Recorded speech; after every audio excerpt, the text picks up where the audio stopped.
Rangers, forest workers, hunters, and other woods people of Reddit, what is your scary experience in the woods that you still can't explain? We have a hunting camp that we visit every year during the hunting season and on most weekends in between. To get there, you turn off a main road onto a gravel path, drive about a mile, and then take another gravel road for about half a mile. The camp is nestled among a few other hunting camps, with a few local residents scattered around as well. It's peaceful most of the time, though we occasionally hear coyotes and bobcats. Bobcats, in particular, are unsettling because of their terrifying scream. It sounds like a woman crying out for help. There's also the occasional black panther and some wild dogs. In 2013, we were at the camp for Thanksgiving. We spent the days hunting, fishing, cooking, drinking, and enjoying all the usual camp activities. One night, we were sitting around the fire, swapping stories, and soaking in the stillness of the woods. Out of nowhere, we heard a voice yell, "Help me!" At first, we thought it was a bobcat. But when we listened more closely, we heard it again. This time, it was definitely a man's voice shouting, "Help me," over and over. Our first instinct was to grab our guns. Our second instinct was to investigate, but we knew the woods could be unpredictable, especially in the dark and cold. We were all familiar with the area, but something didn't sit right. We called the police and explained the situation to the officers who arrived. But here's the strange part. Not once did we hear the voice while the officers were with us. Not a single cry for help. They stayed with us for a while and then left.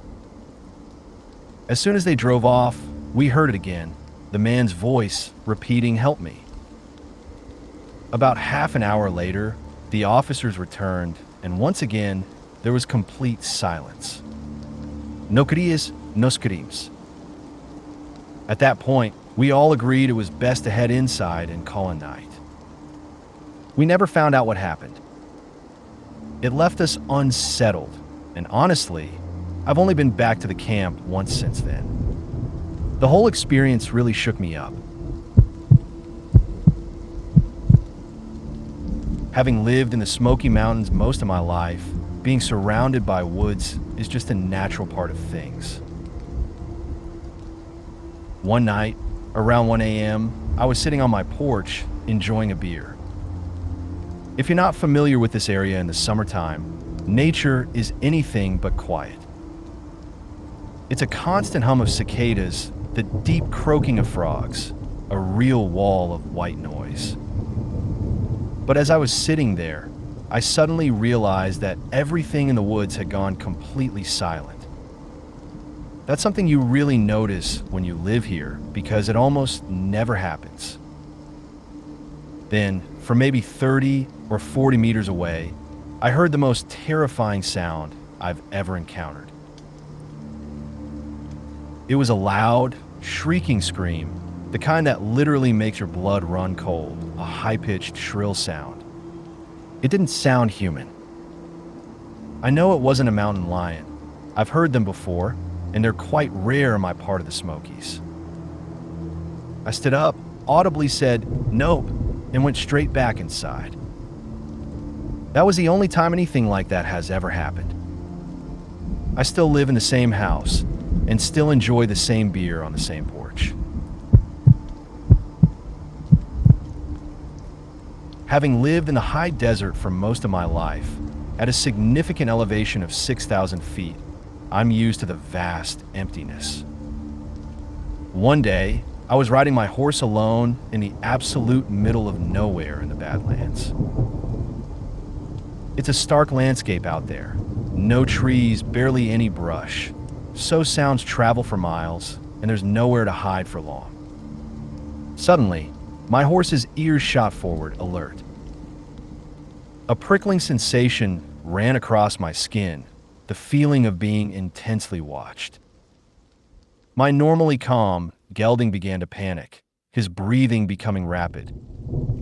I started to feel incredibly dizzy, and my horse stumbled beneath me. Then, everything went black. I regained consciousness an hour or so later, still on my horse, about 3 miles away from where it had all started. He was covered in a frothy sweat and trembling uncontrollably. To this day, I have no idea what happened. I had plenty of water and snacks with me. The temperature was mild, around 65 degrees, with a light breeze, so I don't think the weather or dehydration/hunger were factors. I've never fainted before or since that day, and my horse was the most dependable and even-tempered animal I've ever owned. Just thinking about it now sends a serious shiver down my spine. This isn't my own story, but it's something my younger sister, in her early 20s, experienced. Last year, she was in Colorado and went hiking with a friend. Their plan was to hike up the mountain, camp midway, and then complete the hike the following morning. They started their trek and set up camp as planned. She said it rained heavily that night, which meant the summit would likely be covered in snow. The next morning, they continued their hike, but the conditions started to become challenging. Her friend had only worn Chaco sandals and didn't have proper hiking boots, as they hadn't anticipated the snow. They stopped at a creek, debating whether to turn back due to their inadequate gear. When they heard a faint "help me," they both froze, listening intently. They heard it again. Deciding to investigate, they followed the sound upstream. They reached a clearing blanketed in snow and found a woman lying there, dressed in basic athletic wear, leggings, a light pullover jacket, and athletic shoes. My sister said the woman's legs were swollen, discolored, and had nasty cuts on them. When my sister asked how long she'd been out there, the woman replied, "Only a few hours." My sister thought, "Okay, we need to get you down this mountain." But the woman insisted, "No, I need to go up the mountain. That's where my car is parked." My sister realized then that something was wrong, as there was no driving access to the mountain's peak.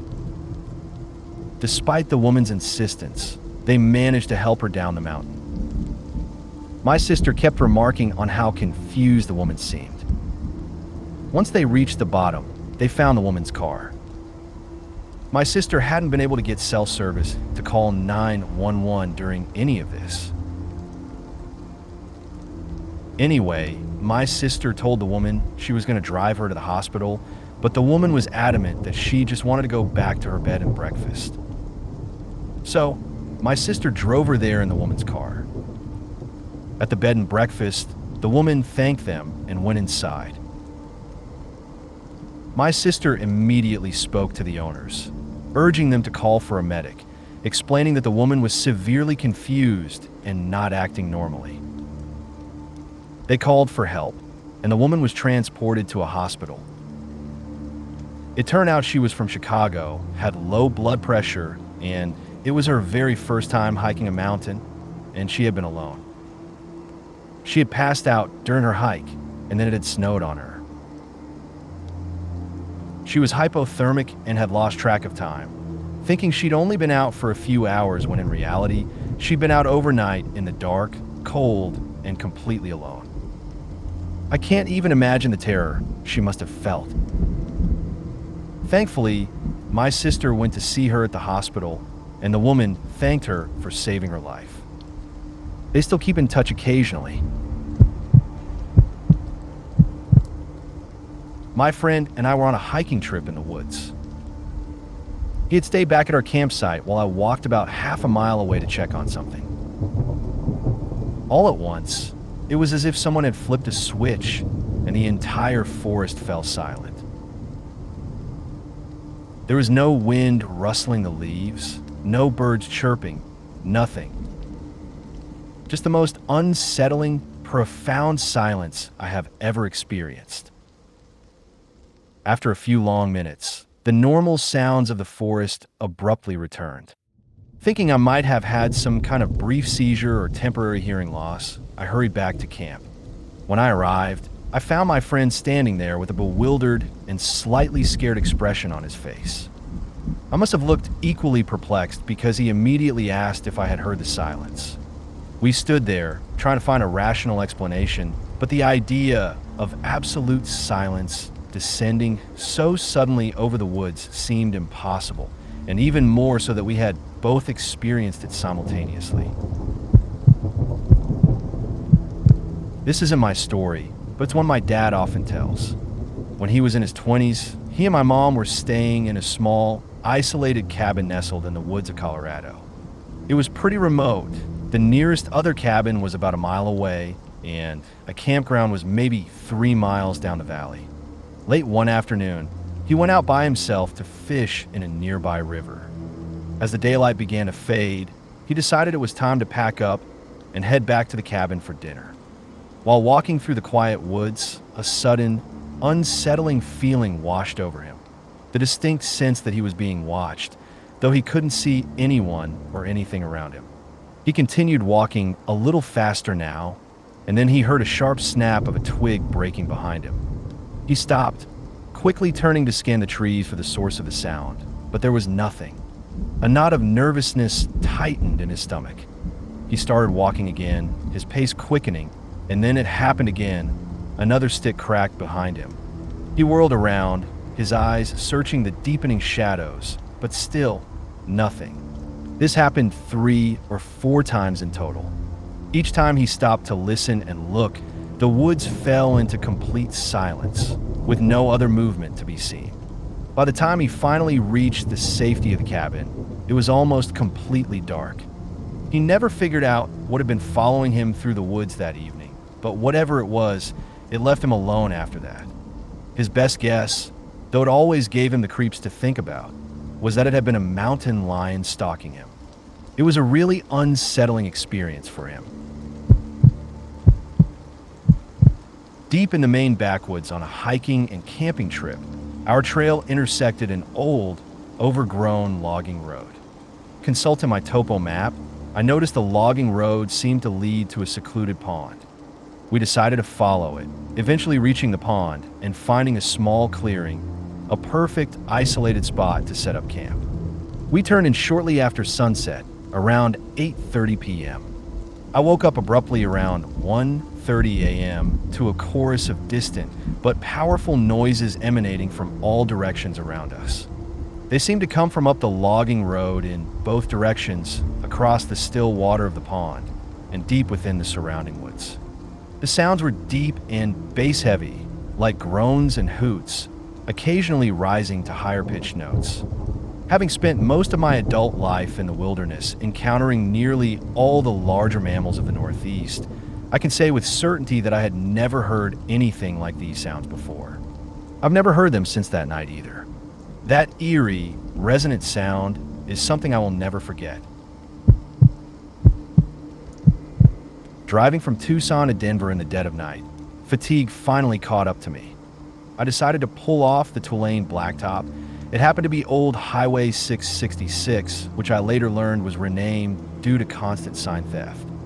I turned onto a dirt road, then went a little further, tucking my truck behind some desert vegetation. Under the immense, star-filled New Mexico night, I laid out my sleeping bag and pad in the absolute pitch black. There was no one around, no light at all. Visibility stretched for miles in the inky darkness. Completely alone in this profound nothingness, my eyelids started to droop and I began to unwind. Then I heard it. It sounds almost silly to describe, but it was the kind of stereotypical Native American music you'd hear in old black and white Western films, chanting voices and a steady drumbeat. My first thought was that I was dreaming. When the sound materialized out of absolute silence, a primal fear gripped me, sending a jolt of ice through my veins. I forced myself to relax, to unfreeze, and try to find a logical explanation for what I was hearing, something that seemed to have no physical source. Reasoning took over from pure panic.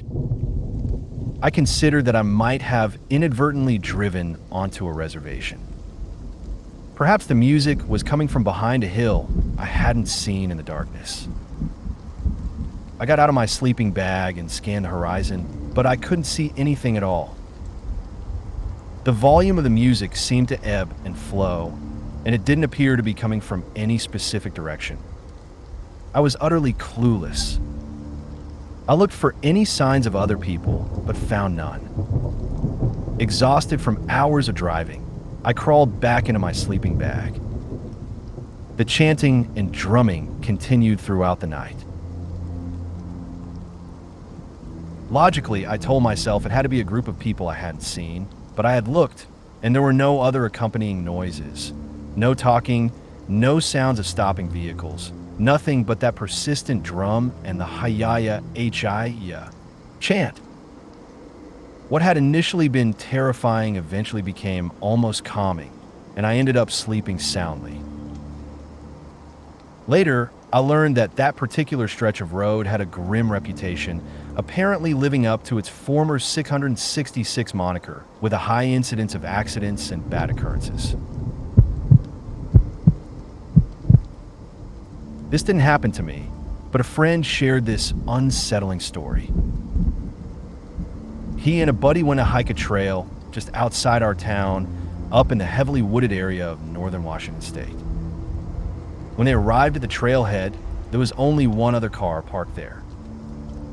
He distinctly remembers seeing someone sitting in that car. This person was just staring at them with what my friend described as an unnervingly pale and expressionless face. The person kept their gaze fixed on them, making no attempt to hide their stare or look away. It creeped my friend out so much that they decided to leave without hiking.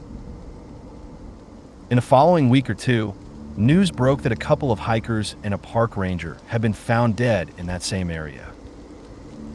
I'm pretty sure they eventually caught the person responsible, though I can't recall if his photo was ever released. Definitely a super creepy story. My scariest moment wasn't about monsters or the supernatural, but about the unsettling unpredictability of humans. My friends and I, maybe a little too adventurous and definitely high, were deep in the California backcountry of the Sierra Nevadas. We decided to venture a few miles off the marked trail to find a secluded spot by a river to do some target shooting with our .22 rifle. The path we took was unnerving, scattered with deer bones and the distinct claw marks of bears, making us constantly on edge. We finally reached the river and set up our makeshift range. After a while, I noticed two men in the distance about half a mile upstream, walking directly towards us along the riverbank, the exact direction our gunfire was coming from. We immediately yelled for them to stop, and we all watched, wide-eyed, as these two guys, probably in their late 20s or early 30s, continued walking quickly alongside the river. Then suddenly and inexplicably, they both jumped in. The river at this point was moving incredibly fast, the kind of current that could easily pull you under. It was definitely not safe for swimming. We watched in disbelief as both men were swept downstream towards us. One of my friends, we'll call him Mike, acted quickly and bravely, getting close to the river's edge and extending a long piece of driftwood for them to grab as they were about to be carried past us. Both men latched onto it, and Mike, our unexpected hero, managed to pull them, gasping and soaked, to the shore. Once everyone had caught their breath, we asked the men what they were doing out in such a remote area, at least 3 or 4 miles from the nearest trail, and why on earth they would jump into such a dangerous river. Their answers were short and evasive, laced with strange smirks. "Oh, we were just having some fun, boys," one said. "Just free swimming the river," the other added, their eyes lingering on us in a way that made my skin crawl. Instantly, the hairs on the back of my neck stood up. Every instinct in my body screamed that these guys meant us harm. We told them we were planning to head back to the trail, and they immediately said they were coming with us. Given our isolation, the fact that these guys were clearly under the influence of something, and the unsettling vibe they were giving off, we reluctantly agreed to let them follow. That hike back to the trail was the most silent and tense of my life. I could feel them subtly trying to gauge if they could overpower us. There were 3 of us and 2 of them, and while we had a .22 rifle, we were still just young, lanky guys. It's hard to explain, but the entire hike felt like a silent standoff, us constantly positioning ourselves against them with our body language without ever engaging in a direct fight. They would edge closer to the gun, trying to keep both of them near it, and we would instinctively move to get between them and the rifle, all while trying to appear casual as we hiked up a path littered with bear claw marks and droppings. We finally made it back to our car, and for whatever reason, they seemed to decide we weren't worth the trouble and moved on. I still have no idea what those 2 random guys were doing risking their lives in a freezing cold, raging river in the Sierra Nevadas, or why they felt the need to assess if they could attack 3 random teenagers. But I'm eternally grateful that nothing happened that day.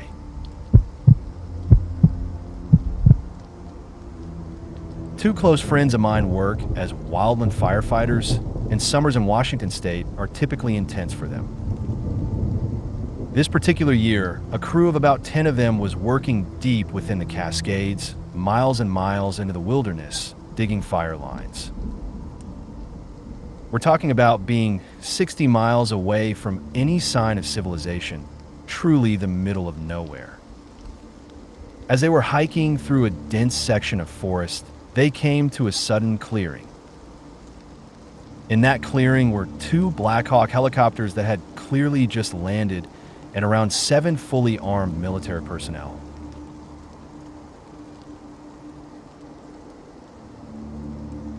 The soldiers immediately pointed their rifles at the fire crew and demanded to know what they were doing there.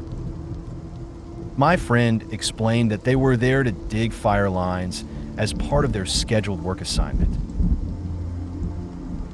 The response from the military was firm and unsettling. They were told to turn around immediately and forget they had seen anything at all.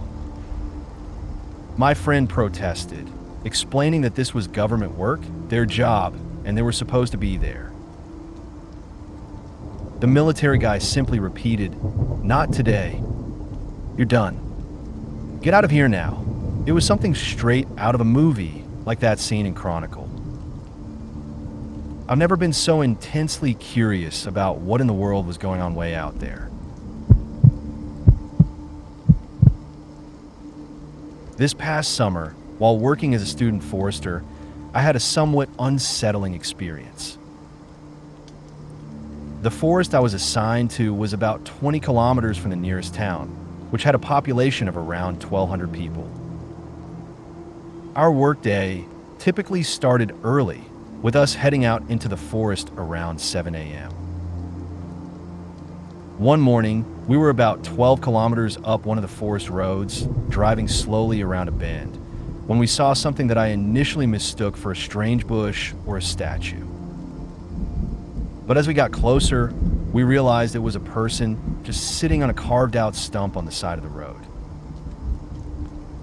What really struck me as odd was that this person was wearing a parka with a balaclava underneath it in the middle of summer.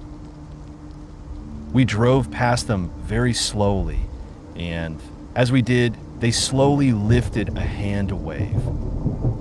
The whole thing was just super creepy. We never saw that person again, but it definitely made going out on solo excursions into the forest feel a little more uneasy at times.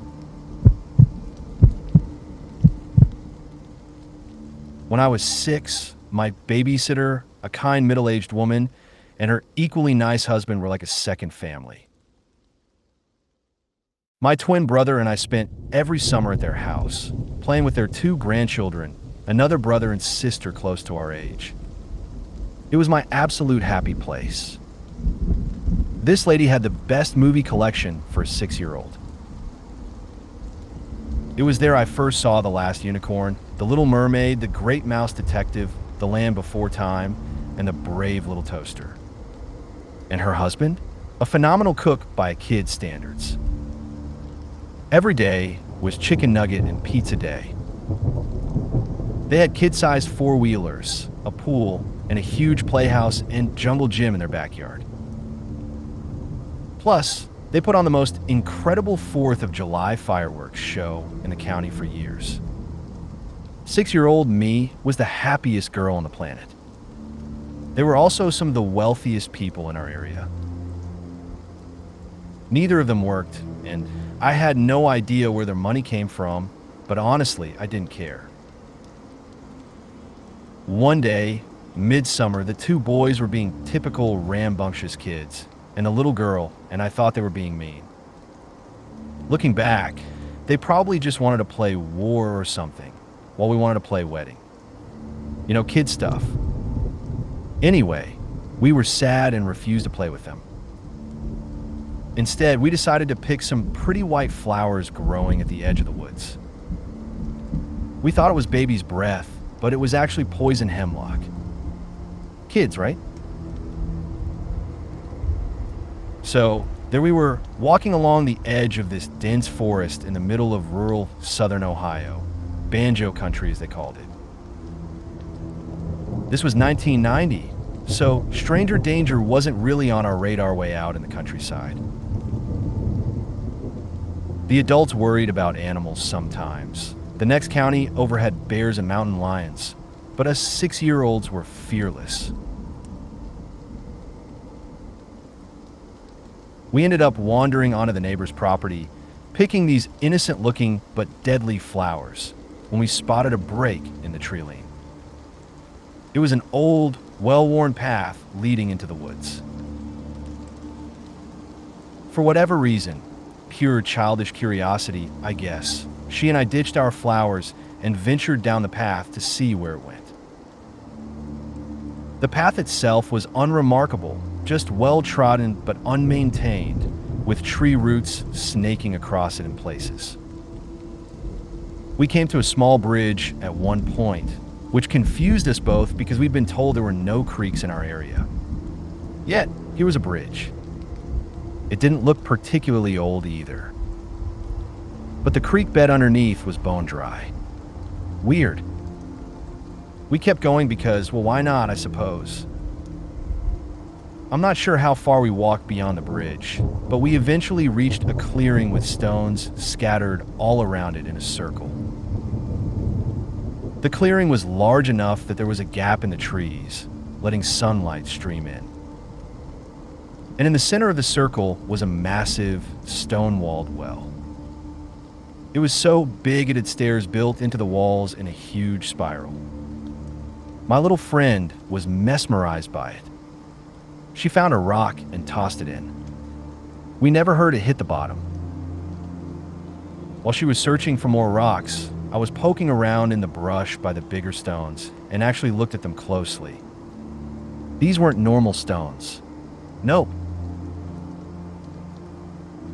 I was a smart cookie, already reading at a 3rd grade level the summer before 1st grade, a fact I loved to show off to anyone who'd stand still for more than 3 seconds, so I could read the words carved into the rough-hewn stone. There were names and dates.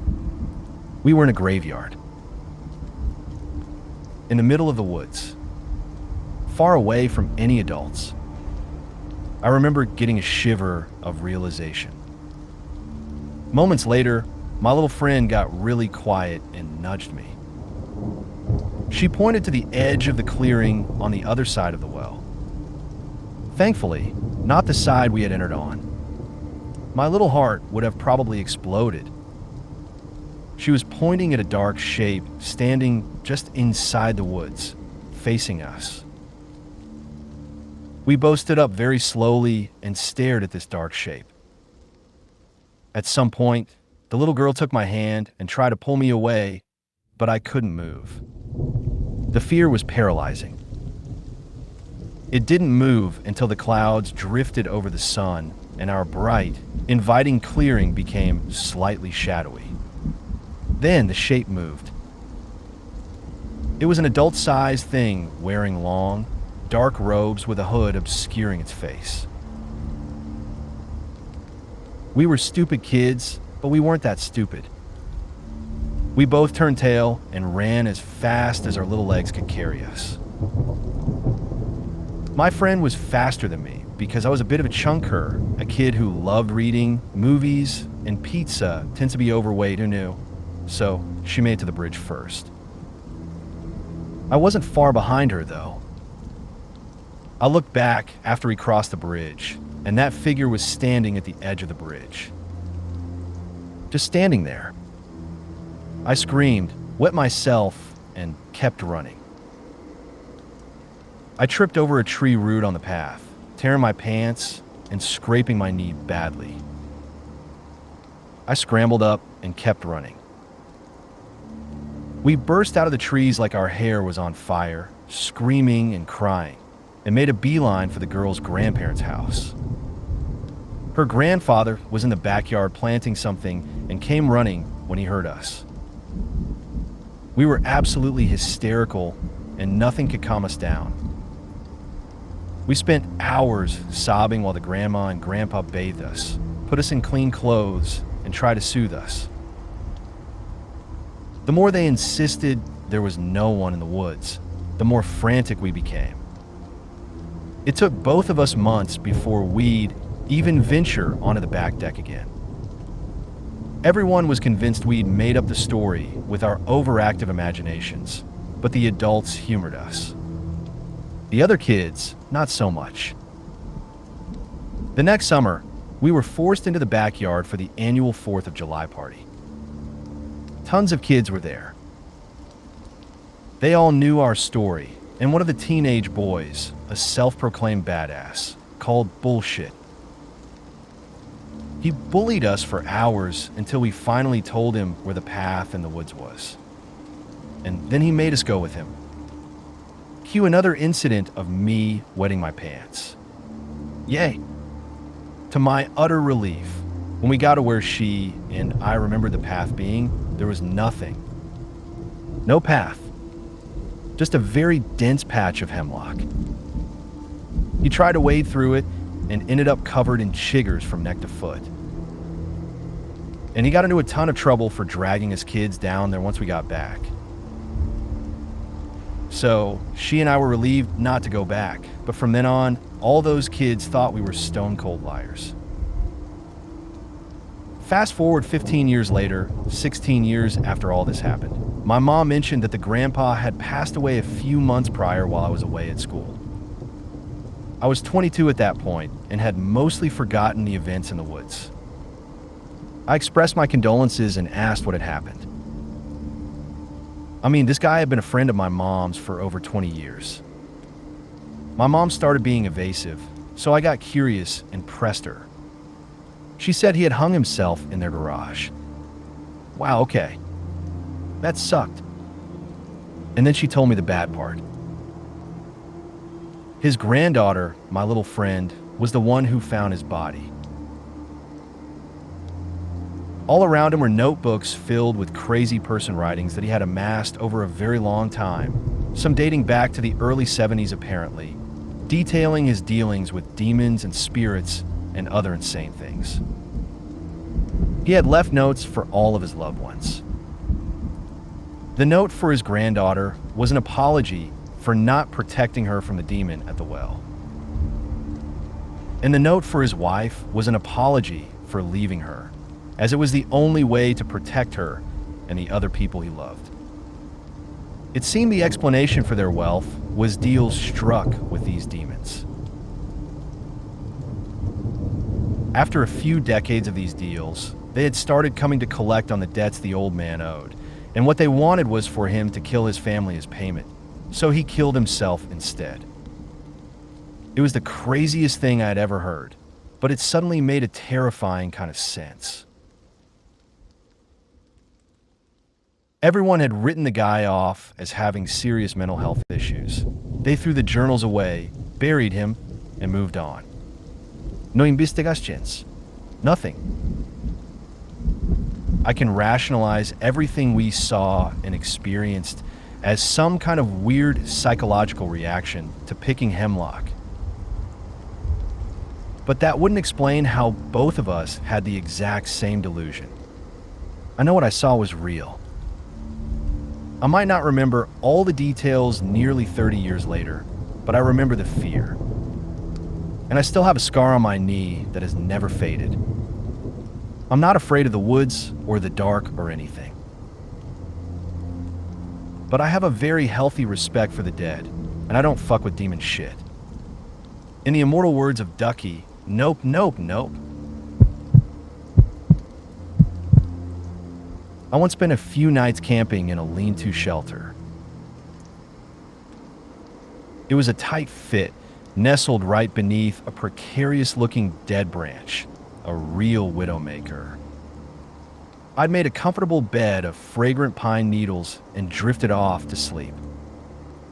Sometime in the middle of the night, I was jolted awake by a sound and a visual. A long, black shape slammed against the tarp of the lean-to and then slid down its surface. I was completely unarmed, except for my hatchet, and knew any attempt to escape would be noisy and obvious. So, for what felt like an eternity, I stared intently at the entrance of a shelter, my heart pounding. After hours of tense waiting, the morning light finally revealed the culprit. It turned out I'd leaned my bow against the outside of the shelter, and during the night, the wind had simply blown it over, causing it to impact and slide down the tarp.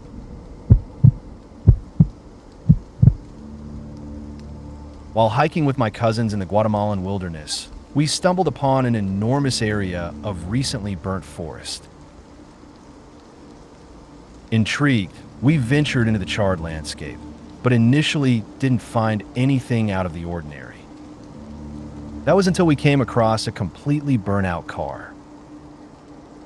To this day, I'm baffled how a vehicle could have ended up there, considering we were hours away from the nearest road or any sign of civilization. During my Boy Scout years, our troop's annual summer camp was always at Camp Tockwitz. That particular year, there had been unusual bear activity around the campsite. It was a fairly large camp, but still deep in the wilderness, where encountering a chipmunk was just as likely as running into a California black bear. Wildlife management was overseen by this intense, old gunnery sergeant we nicknamed Gunny, so you can imagine the kinds of situations that could arise. Anyway, that year I was sharing a tent with James, a friend who had just joined the troop. One night, probably around 1 or 2 in the morning, James and I were asleep when I was suddenly and abruptly woken up. Everything outside was eerily silent, except for this strange, plasticky creaking sound right above me. Then I saw it. Something was pressing down on the top of our tent with such force that it began to cave in directly over my head, as if someone was leaning on it with their entire weight. But these tents were pretty sturdy. Even a preteen like me could jump on them, and they would just bounce right back. Being the scared 13-year-old I was, I started hitting whatever it was above me with all my might while simultaneously punching James to wake him up. James was an incredibly heavy sleeper, so this had absolutely no effect. Whoever or whatever it was continued to lean so hard that it was almost touching my head when James finally woke up from a nightmare and let out this blood-curdling scream, the kind you'd imagine from a 10-year-old girl being murdered in the woods. Whatever was pressing on the tent immediately stopped and vanished silently into the night. For years afterward, James, who has absolutely no memory of the event, and I always assumed it was a bear drawn by the snacks in my day pack. But after working as staff at the camp for a few summers and learning more about the local lore, I've started to think it might have been something else entirely. Camp Tockwitz has a history of strange occurrences, both seemingly paranormal and just plain unexplained. There are the usual Bigfoot and ghost stories, but older scouts and even administrators have claimed to have seen things. Tales of Wendigo skinwalker hybrids, things that looked like both, not actual hybrids, a creepy figure called Drag Thump, and a lot of Native American myths. Tockwitz has the biggest and most active Native American program west of Oklahoma. Considering there were no tears in the tent flap from bear claws, we were the furthest tent from the designated bear box. There was absolutely no sound from the supposed bear. Black bears are usually quite noisy, and the fact that it was just persistently leaning on the tent instead of clawing at it like most bears would leads me to believe it wasn't just a regular bear. It just didn't behave like one. And even if it was older scouts trying to play a prank, they wouldn't have been heavy enough to make the tent cave in that far, and they probably would have burst out laughing immediately afterward. Plus, my troop wasn't really the prankster type. It was full of well-behaved city kids, the kind who go on to become Eagle Scouts, which I did. The whole thing just felt so wrong. I don't claim to know what it was, hence the unexplained part. I'm curious if anything similar has ever happened to anyone else. I once went on a canoeing trip in the Boundary Waters, the vast network of interconnected lakes between Minnesota and Canada. These aren't your typical small ponds. The Boundary Waters are thousands of enormous lakes, almost like a collection of mini Great Lakes. We've been canoeing and camping for about a week with no strict itinerary, just planning to paddle, camp, fish, and live off the land for 2 weeks. We had a GPS and a satellite phone to call for a helicopter pickup whenever we decided we were done. About a week into our trip, we were paddling across an extremely long and narrow lake, heading for the next one. Unfortunately, a storm suddenly rolled in, and the waves on the lake quickly swelled to over 2 feet, far too rough for our small canoes. We quickly pulled over to a random clearing on the shore and rushed to set up camp before the downpour hit us. We just got the tents up and hunkered down for the night. The next morning, the storm had passed, leaving a clear sky. We started walking along the lake shore about 200 feet from our campsite, looking for a good spot to fish. Instead, we stumbled upon another campsite, but this one was utterly trashed. Garbage was scattered everywhere. The tent was collapsed and ripped, and clothes were strewn across the ground. Our initial reaction was disgust. What kind of careless people would do this or leave their belongings out like that, practically inviting bears? However, the more we looked around, the stranger things seemed. For one, their food bag was still hoisted up in a tree, presumably to keep it safe from bears, but the entire bag was ripped open despite being 30 feet in the air. Second, literally everything except their canoes was still at the campsite. Clothes, backpacks, food supplies, rope, cooking pans, a serious amount of hiking equipment, enough for 2 or 3 people. Half of it, mostly the packs, tent, and clothes, was ripped apart and destroyed. The other half was completely untouched, but just thrown on the ground. It looked like someone had just bolted from there in nothing but their long johns, abandoning hundreds of dollars worth of gear in the process. We waited around for a couple of hours, half expecting someone to return, and eventually called our helicopter pickup crew, but they hadn't been aware of anyone else in the area or received any distress calls. Eventually, we just left everything as it was and moved our own camp. The whole situation had unsettled everyone, and a day or 2 later, we decided to end the trip early. Nobody seemed to want to be out there anymore. It was the weirdest thing I'd ever witnessed. My first thought had been a bear attack, but there was still food left uneaten, and while I've seen bear-damaged campsites before, nothing looked like this. Bears usually rip open packs to get at food and are generally pretty easy to scare away. What still sticks with me is why all their clothes and packs were still there, with half of it completely destroyed and the other half untouched. I still can't figure it out. I've done a lot of camping, hiking, rafting, and biking all over the country, and I've never encountered anything else that strange. Around 20 years ago, fresh out of university and struggling to find a job, I decided to go on an overnight backpacking trip with a former roommate and good friend near Burr Oak State Park in southeast Ohio. About 2 a.m., we were jolted awake in our tent by the unmistakable sound of what seemed like dozens of horses being ridden all around us. We could clearly hear muffled conversations, the jingle of harnesses, the rhythmic clopping of hooves, and even feel the ground vibrating beneath our tent. We lay there, completely still, as the sounds continued, like a massive convoy was passing right next to us. After what felt like an eternity, we cautiously unzipped the tent. The sound stopped instantly, and there was absolutely nothing there. It was incredibly freaky. The sounds had been so intense, we were genuinely afraid the horses would trample our tent. I have no logical explanation for who or what it was, but we were camped on a trail that was historically used by John Morgan's Confederate raiders during the Civil War. It's not a rational explanation, but the sound of so many horses had been deafening. Even now, I can still recall the faint murmur of men's voices as they rode by. The next morning, we searched the area thoroughly, but there wasn't a single hoof print to be found. A few years ago, when I was around 14 and my brother was 9, my dad, my little brother, and I went deer hunting in the late afternoon, just before sunset. We were walking through the woods, not even having started our hunt yet, when my little brother tugged on my arm and asked if I saw that. I dismissed it, saying it was probably just his imagination, and he let go of my arm.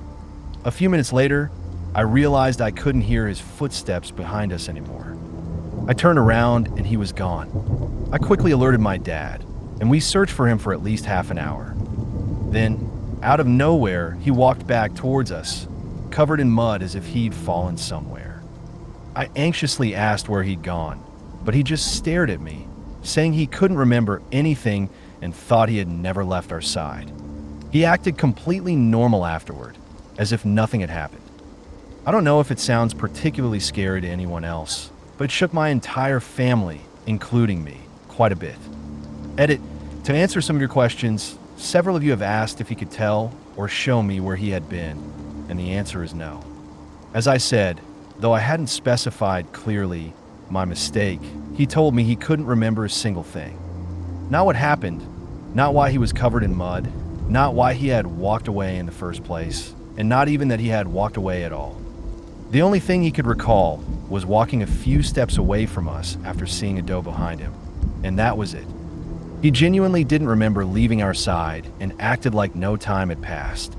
Also, someone asked how muddy it was. I distinctly remember that we had several flood warnings and heavy rains before then, but it wasn't knee-deep mud. It was the middle of fall, and I remember being annoyed by the mud and leaves sticking to my boots. He wasn't drenched, but his knees and the palms of his hands were coated in mud, and he had a few splotches here and there on his clothes. Another question was whether I asked him what he saw initially. After the whole event, he mentioned seeing a glimpse of a tall person standing next to a tree, which, to be completely honest, I doubt. As a kid, I had a wild imagination and was very paranoid, something I think my mother passed down to both of us. Lastly, someone asked how I found him. Well, all three of us had been walking north, and when I finally saw him, he had sort of trotted out of the woods from the west, avoiding trees. Before he reached me, he hadn't said anything until I ran up to him, hugged him, and asked if he was okay. I hope this answers most of your questions. We have a thick forest bordering our backyard, and one evening my dog started barking like crazy. I rushed outside to see what was causing the commotion. Near our grapevines, I saw this creature that looked like a wolf, but it was enormous, easily the size of a huge bear. My blood ran cold when it locked eyes with me. It just stood there, maybe 10 yards away, its gaze fixed on me. I grabbed my dog and bolted back inside to tell my parents. They dismissed it as my overactive imagination, since I was only around 10 to 12 years old at the time. But ever since that night, whenever I venture into the woods, I can't shake the feeling that I'm being watched. Even now, at 17, the memory of that creature is still incredibly vivid. In 1992, my uncle owned about 150 acres in a secluded part of East Tennessee. His property featured a large fishing pond and a stream, and he often set out fishing lines at night, hoping to catch big catfish. To reach the pond, he had to drive from his house near the front of the property to the entrances of two small game trails, each leading about half a mile through dense woods. He'd make this trek with his gear, relying solely on a headlamp for light. He was an avid outdoorsman, so these nighttime fishing trips were routine for him. He was also a Vietnam veteran, not easily spooked. However, one particular night in July 1992, he went down to the pond around 9:30 p.m. to check his lines. While he was there, he heard a loud splash, which he initially assumed was just a fish jumping. He continued what he was doing, but then he heard a low, guttural groan followed by what he described as the sound of monkeys fighting coming from just across the pond, about 70 yards away. This was accompanied by multiple loud splashes. Then, just yards to his left, he heard a significant crash in the woods. He said a wave of immediate panic washed over him, and he frantically tried to see what was making the noise with his headlamp, but the source remained hidden behind the thick trees. He recounted how the woods then seemed to explode with the continued sounds of fighting monkeys. At that point, he decided to drop all his fishing gear and run back down the trail towards his truck. Even in his adrenaline-fueled flight, he could distinctly hear footfalls to his left, as if something was hunting him through the darkness. He finally reached his truck, got in, and sped out of there back to his house about 6 miles away on the property. Once inside, he locked every window and door, grabbed a gun, and stayed awake and on guard the entire night, but nothing further occurred. The next day, he called my dad, who mostly just laughed it off. But whatever my uncle experienced that night terrified him so profoundly that he put his land up for sale and sold it just a few months later. Until his death in 2017, he maintained his belief that he had stumbled into a group of Sasquatch, and their vocalizations and movements were territorial displays meant to drive him away. He never enjoyed being in the outdoors again after that night. He wasn't a man I ever took for a liar. A few years ago, around 2016, I was out hunting with my older brother and his best friend.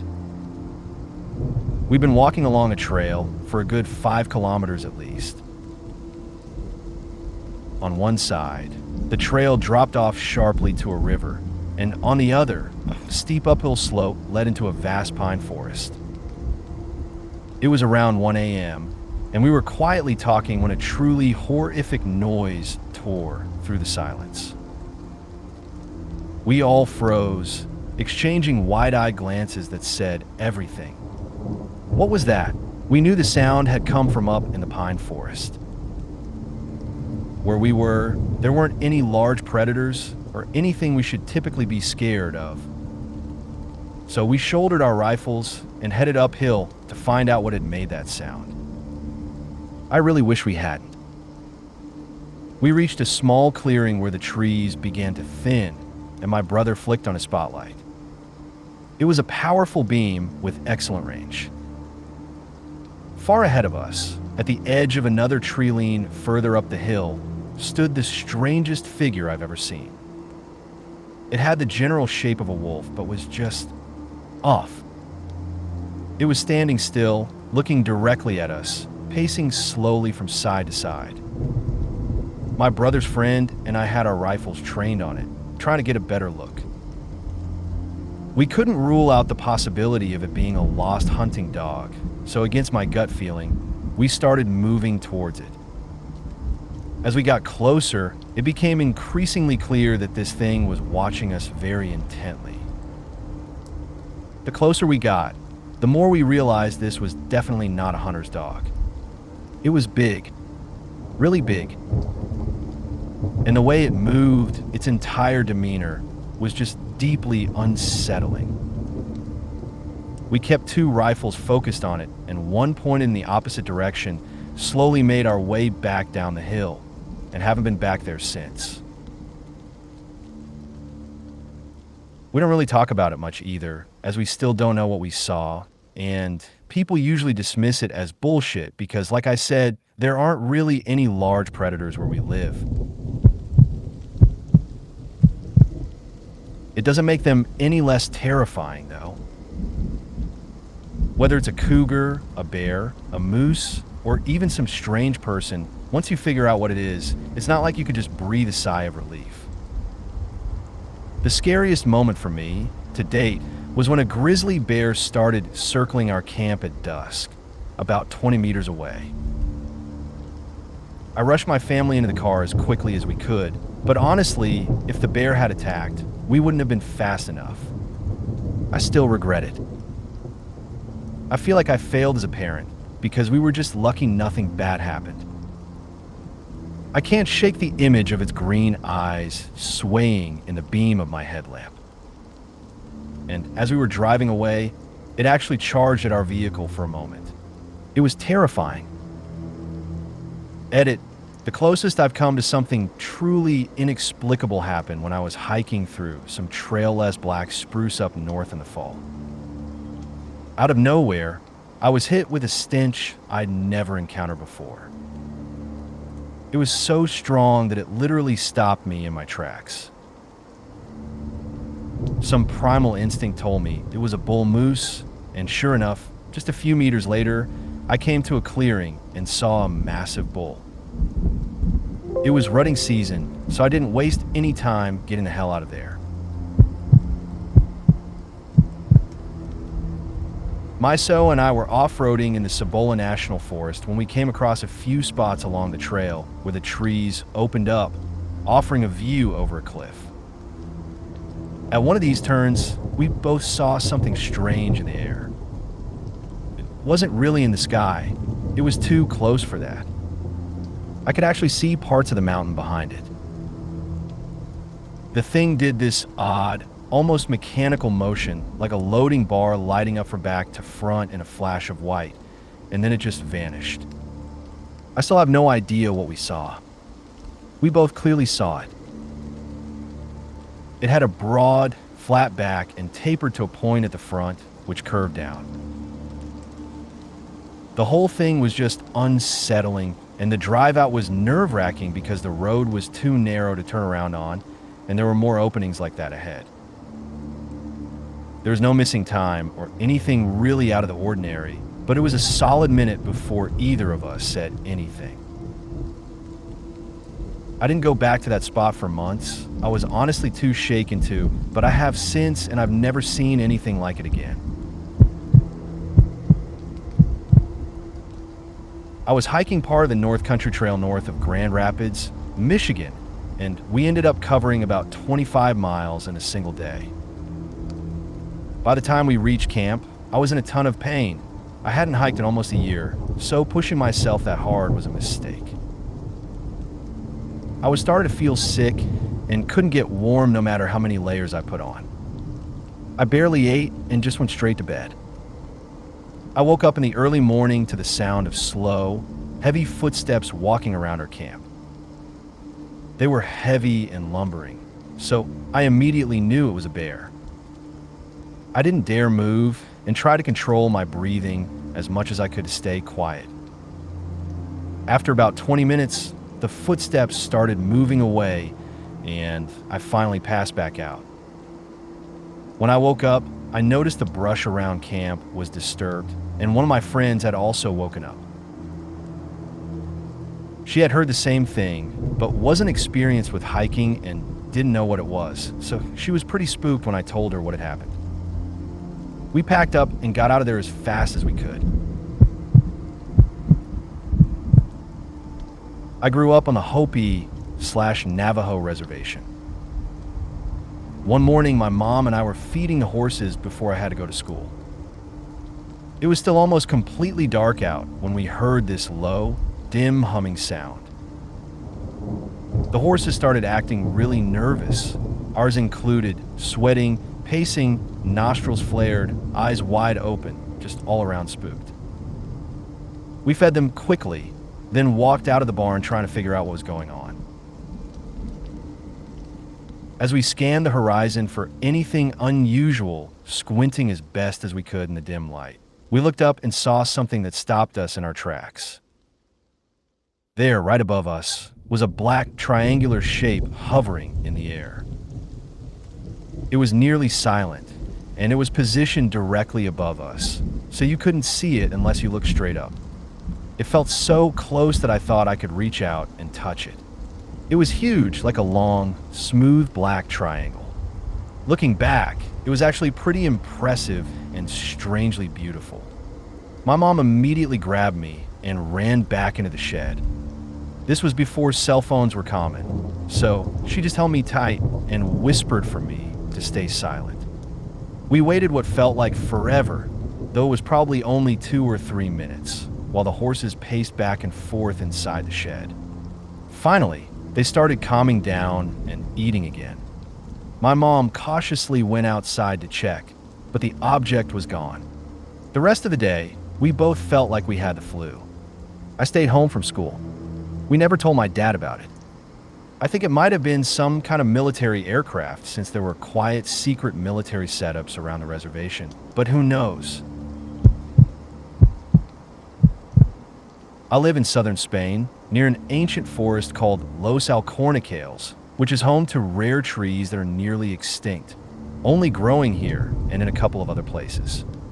The terrain is rocky, and if you're walking through the forest and decide to climb some rocks, you need to be extra cautious.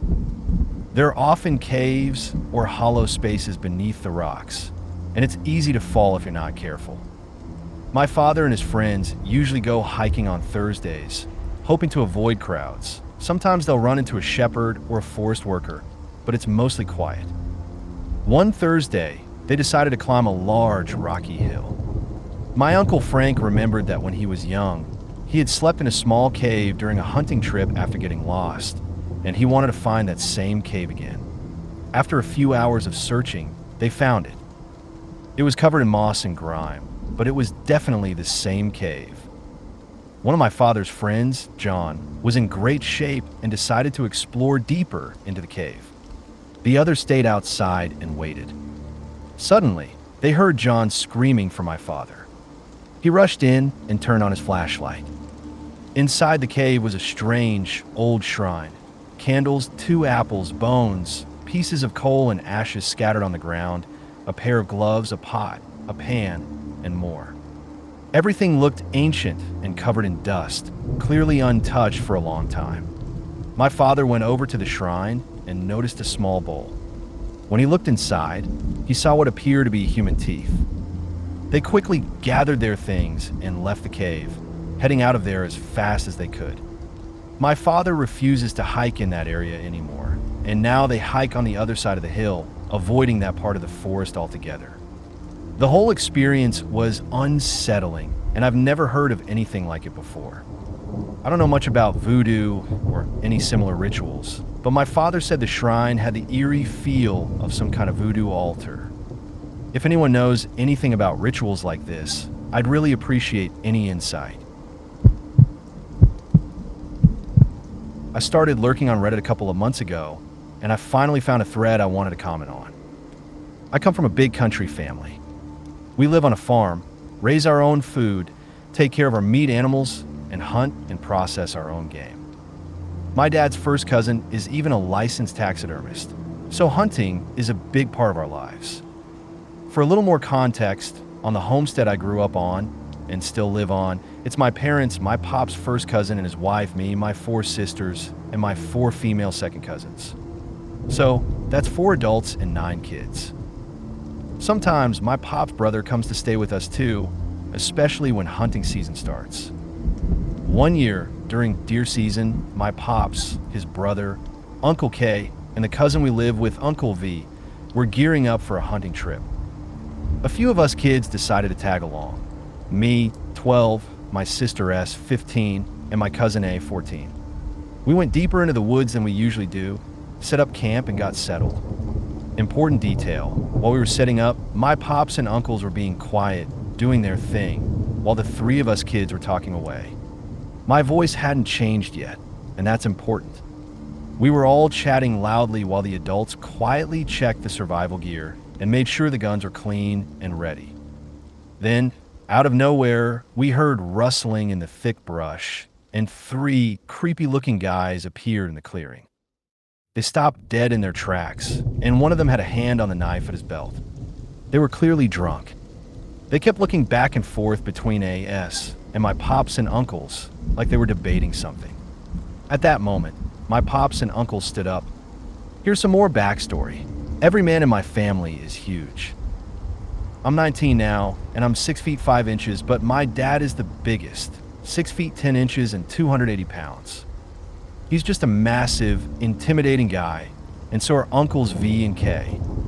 The guys in the clearing laughed nervously as Uncle V picked up one of the freshly cleaned rifles and pointed it straight at them. At that, those drunk guys bolted out of the clearing like they were running from the devil himself. My pops immediately called for us to pack up and leave. My uncles didn't question him, and neither did we kids. We were all terrified, and we quickly started packing up, not worrying about how we were messing up the campsite. Pops didn't say anything about it. Once we got back to an area with cell service, my dad called the cops to report what happened, but the cops didn't take it too seriously. Nothing had happened, after all. That's when it hit me. S and I, with my unchanged voice, were the only ones talking. Those guys must have thought they'd stumbled upon a camp with 3 girls by themselves. I don't even want to think about what would have happened if my dad and uncles hadn't been there. I was driving late one night and decided to stop for the night at a place called the Flat Sands. It's just this vast stretch of flat land that goes on for hundreds of kilometers. I pulled over, went to sleep, and everything seemed fine. But then I woke up to the most intense feeling, like someone was pinning me down and I couldn't move. I couldn't see anything, but the pressure was overwhelming. It lasted a full minute, and I was drenched in sweat, gasping for air. I had to sit there for a moment, trying to process what the hell had just happened. Eventually, I calmed down and went back to sleep, then drove home the next day. Fast forward a few weeks, and the exact same thing happens again, this time in my own home. I ended up chatting with some locals later on, and one guy mentioned that he refuses to sleep at the Flat Sands anymore. He'd been there twice, and both times he had the same experience as me. On top of that, some of the inmates at the local prison where I work started complaining about something similar. They all said they felt like they were being pushed down while they slept, and some even mentioned something called the Featherfoot Man. It's honestly some bizarre, wacky stuff. It wasn't all that scary in the end, but it was definitely strange. I was out hunting, walking through some thick brush when I heard a low growl and a bunch of noise coming from ahead. I live in Ohio, so hearing growling is unusual, especially since I was the only one on the property that day. Just a few seconds later, a beagle casually walks out of the thicket, completely unbothered, like someone was walking a much bigger dog on a leash, heading who knows where. I tried calling out to see if the dog was lost, but it just ignored me, acting like I wasn't even there. Guess it didn't need any help after all. First story. This happened about 10 years ago, back when I was 17 and a total hunting enthusiast. I decided to take my then girlfriend, now my wife, camping in the sand dunes behind my suburb just off the beach. We lived in rural Western Australia, so it was pretty quiet. Nothing really ever happened out there. It was a pretty familiar area, lots of people around, and we were just there to hang out, walk along the beach, and camp for the night. A few hours passed, and we had a small campfire going. We climbed into our shared sleeping bag and went to sleep. I woke up in the middle of the night to a series of loud thuds and a strange, guttural grok, grok, grok sound. At first, I thought I was still dreaming, but it freaked me out because I could feel the ground shaking a bit. Turns out it was an emu. This huge bird basically stepped right on top of us. We were both startled, but the emu was just as surprised as we were, and it bolted off into the night.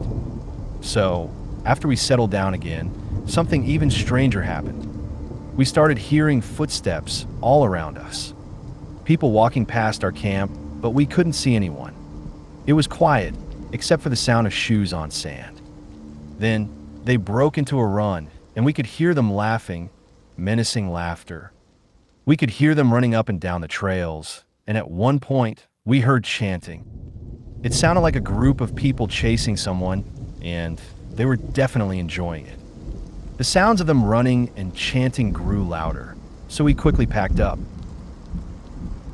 I called my partner's parents, and they came to pick us up with their Rottweiler and a gun for protection. We walked back to the parking lot, our dogs snarling and barking at everything around us. We could hear the footsteps getting closer, with people laughing in the darkness and even taunting us to come back. To this day, we have no idea what it was about. It wasn't the local Aboriginal people, my wife's extended family, and it wasn't the local meth heads. But there were over 50 people, and it was around 3 a.m.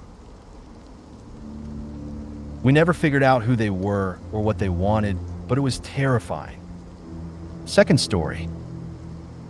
When we were around 20, my wife and I were going through a tough time and ended up homeless for a bit. We were traveling across the Nullarbor with our 3 rescued mastiffs and my wife's mother. I had an opportunity to train in Melbourne and represent a gym for MMA, so we decided to make the long drive across Australia. About halfway across, we got tired and came across a dilapidated roadside stop. It seemed like just some rundown house with a shop attached. We pulled over and spoke to the female owner and an older man. They asked if we were tired, and when we said we were, they offered us a place to park around back. We figured, why not? They seemed nice enough. So we drove around the back to what could only be described as a junkyard. There were car bodies piled up and wreckage everywhere. It was odd, especially considering the nearest town was a day's drive away. One of our dogs wasn't feeling well and needed to go to the bathroom regularly, so I took her out of the car. The other dogs followed, and our Rottweiler took off exploring.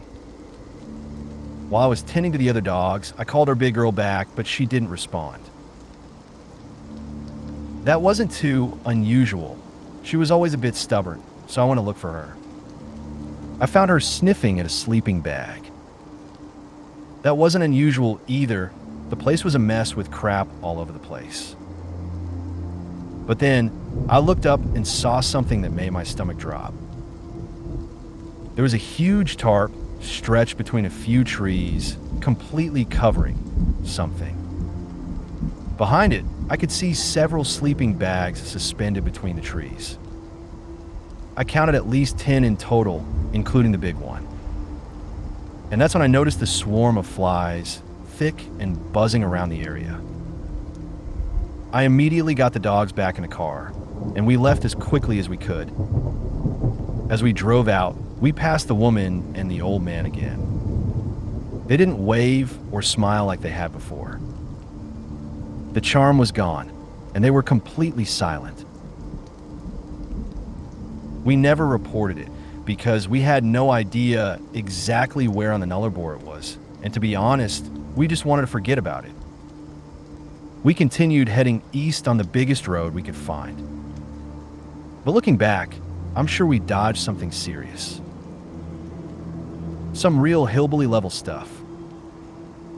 I'm convinced if we had stayed any longer, we would have been in some deep trouble. I've been a wildland firefighter in the U.S.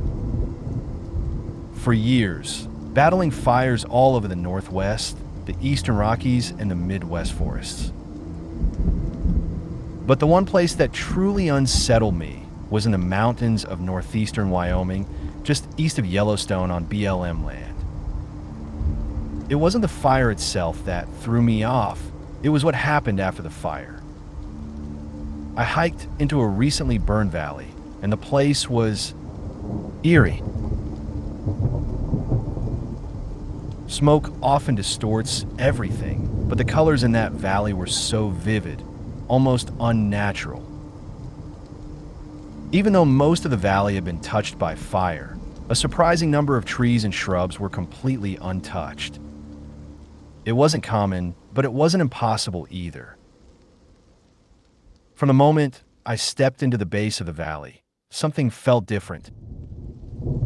It wasn't just the setting, it was the feeling I had as if I'd been there 1,000 times before. It was like deja vu, but not just for a split second. This was deep, lasting for at least 20 minutes as I hiked across 100 yards of terrain. Let me be clear, I had never been to this valley. I was hiking unfamiliar paths. But every detail was so vividly clear, as though I had lived there all my life. Trees in front of me had scars on them that I instinctively knew were on the opposite side of me, 20 yards away. I could feel that the stones were going to be warm, almost hot, even before I reached them. There was a stream, ice cold, and just a few inches from it, I knew that some rocks would be sitting there perfectly placed. I could almost see ahead of me, a rock shelf that was sheltering a small pool with lush green grass, the size of a small room, with tiny untouched trees growing on it. Green grass in Wyoming in August? Practically unheard of. Yet there was perfect, untouched, almost magical. I stood there for a moment that felt like an eternity, overwhelmed by the perfection of it all. The entire time, my hair stood on end, as if I were listening to an old, familiar song that somehow touched my soul in a way nothing else ever had. It was like a symphony of emotions, nostalgia, joy, contentment, washed over me, with every single detail in the place seeming perfect. It was the kind of feeling that, as a Star Trek fan, I can't help but compare to what Guinan described as the nexus in Star Trek Generations, like being inside joy. I had never felt as at peace, as content in my entire life. When I finished scouting the valley, I made my way back to my crew. We moved on, and I kept this experience to myself. I didn't even know how to explain it to anyone, let alone to myself. It shook me to my core. For days afterward, I couldn't shake the feeling. It gnawed at me, kept me awake at night during the rest of my assignment. Even as we worked, joked around, and shared stories, I could feel it lingering at the back of my mind. It's been 4 years since that day, with countless fires fought in between, but I've never had an experience quite like that. That valley is the only place I've ever wanted to return to, if only to touch that perfect world again, just for a moment. It was complete silence, unnerving, really. I was out on a solo day hike, just enjoying the quiet of the woods. I was walking down a trail near a stand of pine trees when I rounded a bend, and then, out of nowhere, everything went completely still. No wind. No birds. No rustling leaves. Just my own footsteps and the sound of my breathing. It felt off, like the whole forest had suddenly held its breath. I kept walking, but the silence gave me chills. It wasn't until I went back another time that the woods felt alive again, the normal sounds of nature filling the air. But that first time, it still sticks with me. I was walking through the woods in a state park when I came across something strange. A bunch of branches were twisted together in a perfect vortex shape, like some sort of swirling portal, about 10 to 15 feet high. It was clearly made by someone, but still, there was something unsettling about it. The center of the portal almost looked hazy, like my mind was playing tricks on me. I kept walking a bit further, but then something odd happened. It got dark, way too early and way too fast. I started jogging back, since I hadn't ventured too far, But as I retraced my steps, I realized I hadn't passed the portal again. I felt uneasy, even though I knew I was on the right path. When I finally reached the parking lot, it was as if time had warped. The sun was back up, and it felt like it was the middle of the afternoon again, even though it had been getting dark when I was out there. I still can't figure out if my mind was just feeding into the creepy vibe, or if something genuinely strange happened that day. But it definitely left me with a weird feeling. I was hunting alone deep in the Oregon Cascades, miles from anyone. I've been sitting still for a while, watching a clearing, when I heard something that I've never heard before since. The only way I can describe it is like the sound of wood cracking together, like someone had just slammed a pine tree with a telephone pole, trying to do their best Jose Canseco impression. The first crack was so loud, I genuinely thought it was a gunshot. But the second half of the sound was unmistakably the noise of a tree being struck and shaking. My heart immediately sank. As I processed it, my brain worked out how much force it would take to make a sound like that. Too much force for anything I could make sense of. It came from the other side of a small valley, well over 300 yards away. The sheer power of the sound sent a surge of terror through me, and I didn't hesitate. I immediately started making my way back to my truck.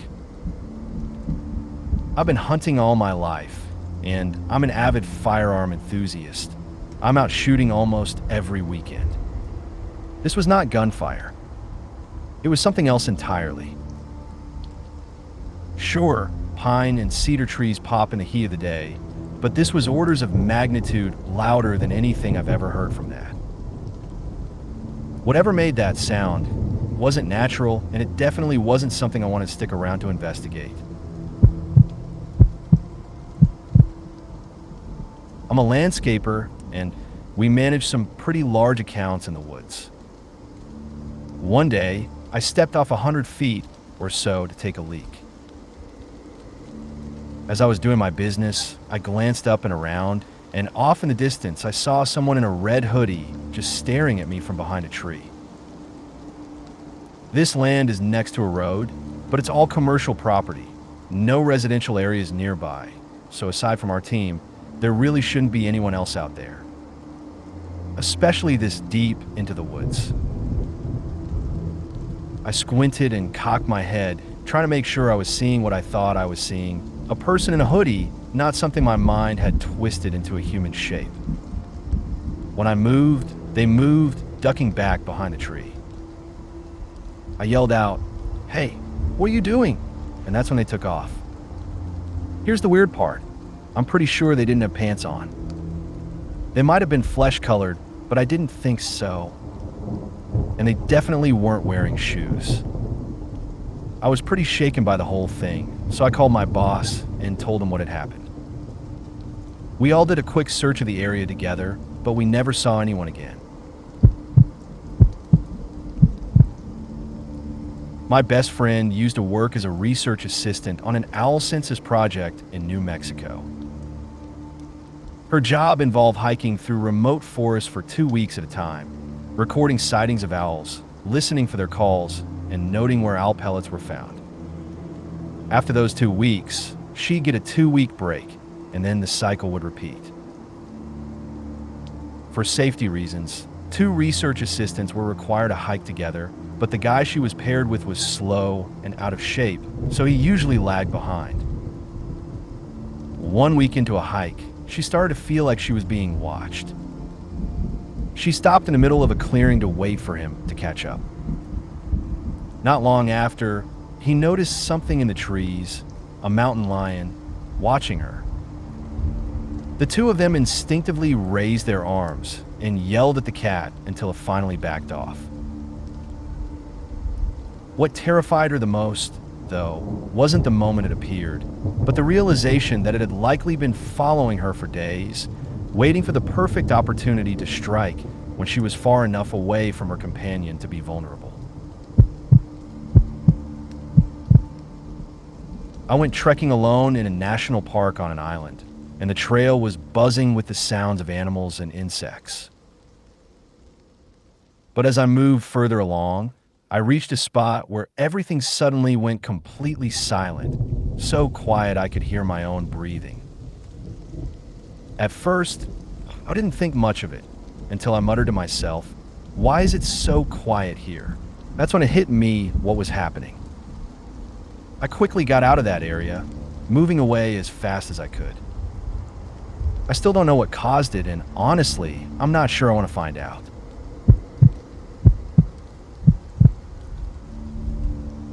I was hiking through the remnants of an old, abandoned town deep in the woods, an area so remote that getting to this point meant crossing fallen trees over a creek 3 times. I just crossed the 3rd makeshift bridge and was about 5 miles in when something blue caught my eye ahead of me.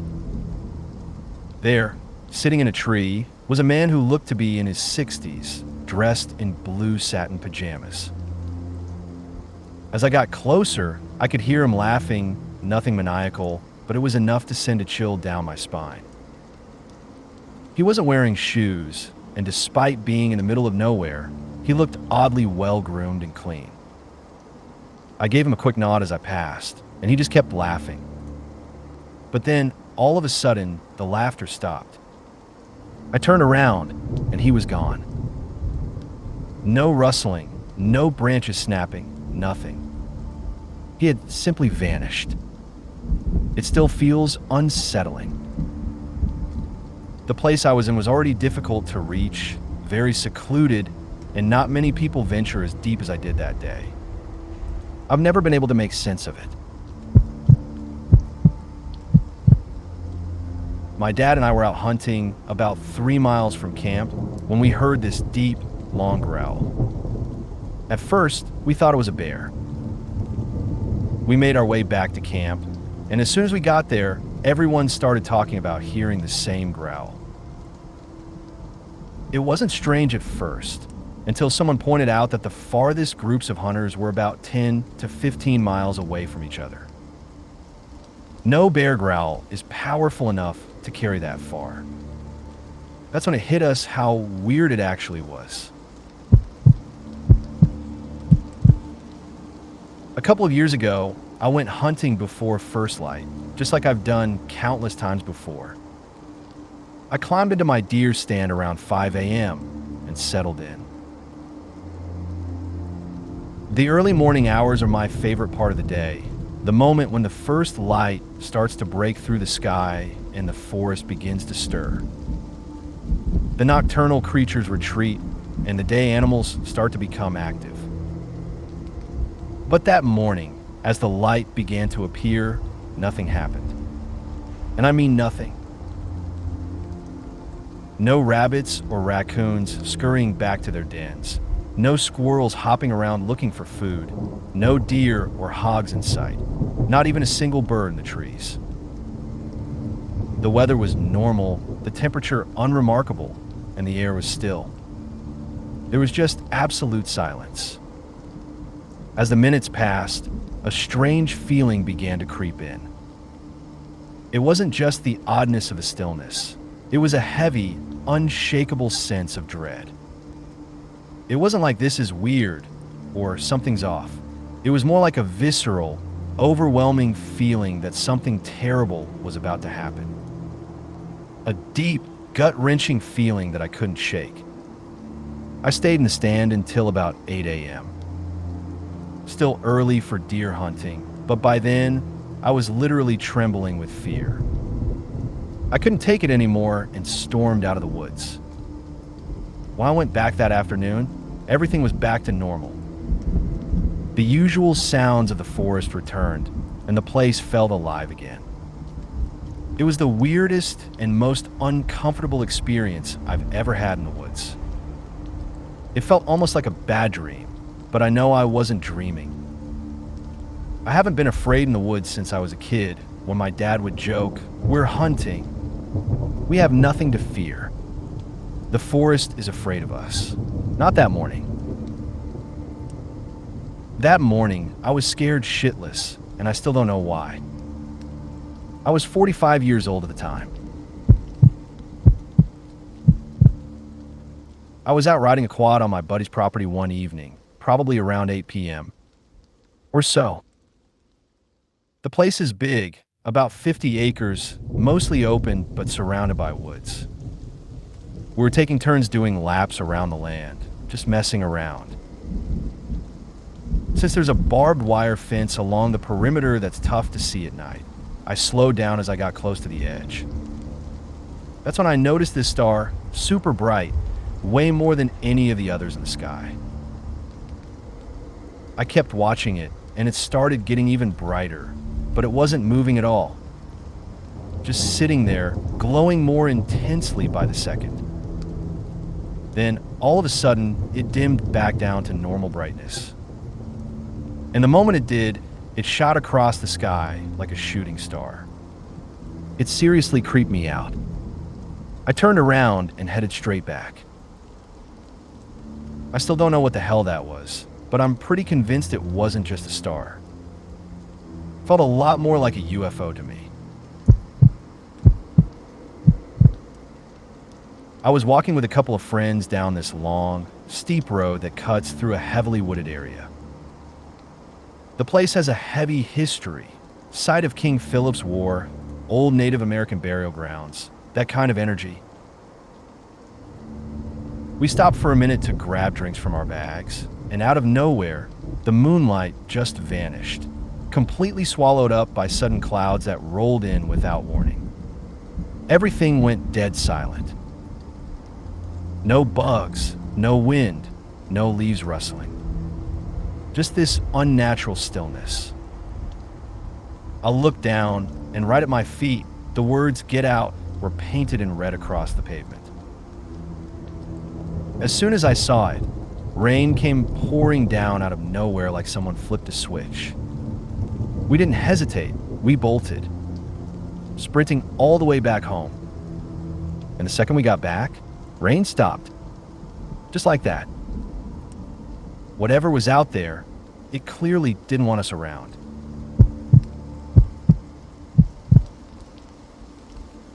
I do a lot of long-distance hiking, and that sometimes means starting before dawn or pushing past dusk to squeeze in a few extra miles. That means hiking in pitch-black woods with nothing but a dim headlamp to light the way, and it can get eerie fast. Now, I grew up in these woods. I've slept under these stars more nights than I can count, walked every kind of terrain around here, ridges, bogs, creeks, you name it. I've hunted in it, lived in it, and I know the smells and sounds of this place like the back of my hand. I've heard just about everything these forests can throw at you. But the one time that genuinely shook me happened around 4:30 in the morning, late spring. The kind of dark where even the birds haven't started up yet. I was about 5 miles in, deep in a narrow valley wedged between two steep ridges. The trail was muddy and tight, flanked by thick underbrush and tall trees. I was just locked into that familiar rhythm, step after step, light from my headlamp guiding the way, when out of nowhere, crack. I stopped mid-step and froze. That sound didn't belong. Not at that hour. Not out there. There were no owls hooting, no frogs, no rustling, just absolute silence. And that crack wasn't a branch falling or a tree groaning. It was sharp, loud, and deliberate, like someone smashing a heavy stick against a tree. Not a dull thud, but an explosive snap, like a fungo bat slamming into a sapling. It came from maybe 50 yards ahead, right where the trail was about to loop back on itself and start climbing the ridge. And that's when it hit me. If I moved forward, I was going to have to walk toward that sound and then turn my back to it as I climbed. Like I was already screaming. My brain was flipping between meth head with a hatchet or something less explainable. I stood still, listening, breathing fog into my glasses. Total silence. Eventually, I dialed up my headlamp and started creeping forward, heart hammering. The shadows from every branch looked like something crouching on the trail. I got to the bend and booked it up the ridge, trying to stay quiet while breathing like I just run a sprint. Then the smell hit me. It was thick and foul like rot, but not just decay. I've worked accident scenes as a firefighter, and I know the scent of death. This was worse. Off somehow. Almost chemical, but organic. Vet. Putrid. Wrong. I didn't stop climbing until the sun cracked the treetops and the woods started to wake up again. Birds chirping, light filtering through, and just like that, it was back to normal. I've heard a lot in these woods. I've smelled even more. But whatever that was, I still have no idea. All I know is it didn't belong. I've had my fair share of strange encounters in the woods, odd noises, shadowy movements, but usually there's a logical explanation. Not this time. A couple of friends and I were heading north for a backpacking trip and stopped for the night at a piece of remote land my family owns. It's deep in the woods, far from any town, and perfect for a quiet night around a campfire. That night, as we were sitting by the fire, laughing and talking, the woods around us exploded with the most blood-curdling sound I've ever heard. It was close. Too close. And it sounded like woo-woo. Not like an owl or a person. It sounded like something wrong. Like a demon child wailing through a tin can. My friend toppled backward in her chair. The other bolted straight into the pop-up camper without a word, and I instinctively grabbed the hatchet next to me, scanning the tree line for movement. But there was nothing. No rustling, no retreating footsteps, no eyes in the dark. Just silence. We never heard it again. I've spent hours since trying to figure out what it could have been, listening to every animal call I could find from that region. Owls, foxes, coyotes, cougars. Nothing comes close. Nothing sounds even remotely like what we heard that night. To this day, I have no explanation.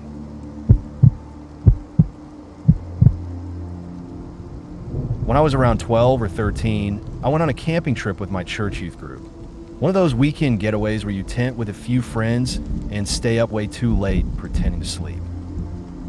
I'm 23 now, but that first night is still burned into my memory. While my tent mates were out cold, I couldn't sleep at all. No real reason, just an overwhelming, uneasy feeling that kept me wide awake. I ended up staring out the small mesh window of our tent for what felt like hours.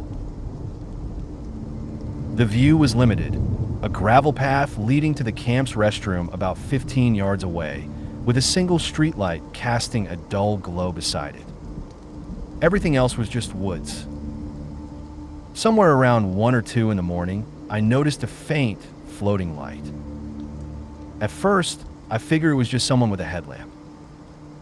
It hovered at about head height and slowly made its way from the restroom toward the streetlight. But once it got directly underneath it, I realized no one was holding it. It was just floating.